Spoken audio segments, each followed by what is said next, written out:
With particularly these new modern large-headed drivers, we're getting up to as much as 460 cubic centimeters of volume, then we have the tendency to believe that a very high T is required. You'll generally see in my remarks throughout all of these videos that I don't agree. I think that a lower T and better quality of technique is what should lift the ball.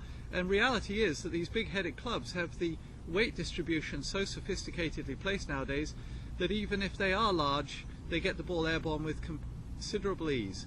So you don't need enormous T's, but certainly they may be a little bigger than they used to be. And here's an issue that does come up.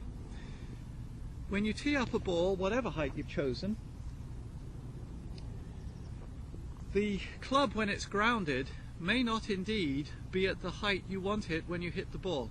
Particularly with a driver, it's not unlikely that you swing through the ball with the club a little above the ground. It has to find the ball's teed up, it has to modify. And yet it's comforting to walk up and ground the club while we're preparing, because it stabilizes us and stops the club flopping around. It's part of golf. Certainly it's characteristic of how we perform all the other shots in the game. So there is an issue. When a golf club goes up, it goes up and out. When it goes down and in. So normally when I'm teaching you how to go through the commands, you tip over until the club is 1 inch from the ground. But part of that tip over is that the club is coming toward you. When it's 1 inch from the ground, you use your knees to drop the remaining inch. So the club goes down and in. And so if you walk up and ground the club with the ball in the visual center of the club, opposite the little mark on the top, the triangle, whatever it is, then you're not going to be hitting the middle of the club with great ease, because as you swing through the ball, the club will be a little higher, and what you're now hearing is further out. Generally, if you hit in the neck, having done everything else well, the ball will start possibly a little to the left and bend slightly to the right and not feel or sound as if it had been well hit. It certainly will have lost some power.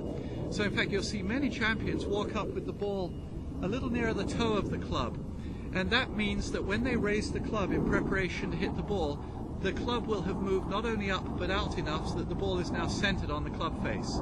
Now there are some exceptions. Some champions do it differently. Fuzzy Zoller comes to mind, and of course Julius Boris. But generally you'll find that if there's any tendency, it's that they tee the ball up a little nearer the toe with the driver for this very reason.